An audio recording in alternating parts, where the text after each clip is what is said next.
بسم الله الرحمن الرحیم. السلام علیکم. در این ویدیو درباره سرماخوردگی نیز توضیح میدم. توضیحات بسیار کوتاه. سوالی که سرماخوردگی چی هست؟ سرماخوردگی یک نوع بیماری بسیار واگیردار نیز می باشد و در فصل زمستون بیشتر مردم سرما میخورند چون هوا سرده و آلودگی اینها هم نیز زیاد می باشد.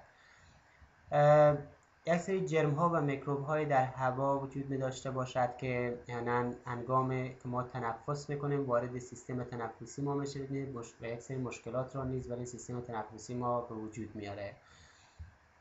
از دونه گلودرد و سرازیر شدن او از دماغ ما، چشما ما به او میگرده و همچنان سرفه کردن و احساس خارش کردن از گلو و همچنان ناراحتی برای سینه ما به وجود میاره. عرق کردن بدن نیز، احساس خستگی کردن، سرگیجی و اینا همه به خاطر سرماخوردگی می باشد.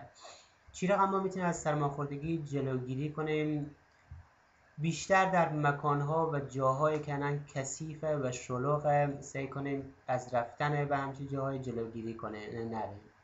و اگر که در خونه نیز می باشیم سعی کنیم یعنی از وقتی که سرفه میکنیم یا وقتی که اسکه میکنیم جلوی سرفه خود بگیریم یا با یک پارچه یا دستمال چیزی، یا اگر ای که پارچه یا دستمال چیزی نیست دم دست می باشد میتونیم همچنان از آستین دست خود یا لب نیز استفاده کنیم به جرم و میکروب هایی که خارج میشه از دهن ما انتقال پیدا کنه به آستین ترن ما و اطراف پخش نشه که دیگران نیز بگیرن.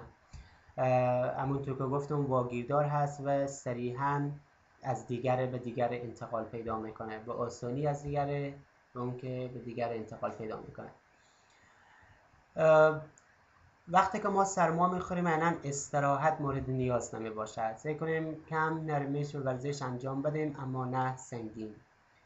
و ای که دواهایی که استفاده میکنیم یعنی تنها دوایی که برای دارو یا دوایی که برای خوب کردن سرماخوردگی استفاده میشه یکی که آنتی بیوتیک می باشد برای از بین بردن عفونت ها. درستی که ما نیز یک سری سلول های سفید هست که بر حله بیماری ها، میکروب ها و جرم ها نیز مقابله و ایستادگی میکنه و به اون که برای از بین بردن اینها چی می باشد کار میکنن. اما وقتی که در سطح جرم و میکروب در بدن زیاد میشه اونها قادر بر این نمی باشن که بر حل اینها نیز استقامت و استادگی کنند و در این صورت آنتی بیوتیک مورد نیاز می باشد که نیز همچنان به صورت یا باید کمک رسانی به سلولهای سفید ما با کمک اونها نیز جرم و میکروب ها را از بین ببره. و برای سردرد و اینا استامینوفن استفاده میکنیم. برای سرفه کردن کاف ریمیدیز شربت سرفه استفاده میکنیم و همچنان برای اینکه دماغ ما بند میشه یا سرازیر میشه اسپری نیز استفاده کنیم. اینا دواهایی هست که احیانا برای سرماخوردگی استفاده میشه. و غذایی که میخوریم سعی کنیم بیشتر سوپ بخوریم، مثلا سوپ که آبکی باشه یا بگم که آبکی باشه و بیشتر چیزای یعنی بخوریم که آبکی باشه، مثل خود آب ولرم که نه خنک باشه نه خنک نباشه یعنی، و همچنان آب میوه اینا و چایی. اینا چیزایی هست که یعنی کمک میکنه برای زودتر خوب کردن سرماخوردگی. و اگر سوال و نظریه دیگه هم داشتیم لطفاً برای ایمیل بفرستیم. من انشالله به سوالات شما جواب خواهم داد. تشکر. انشالله که مورد توجه شما قرار گرفته باشه.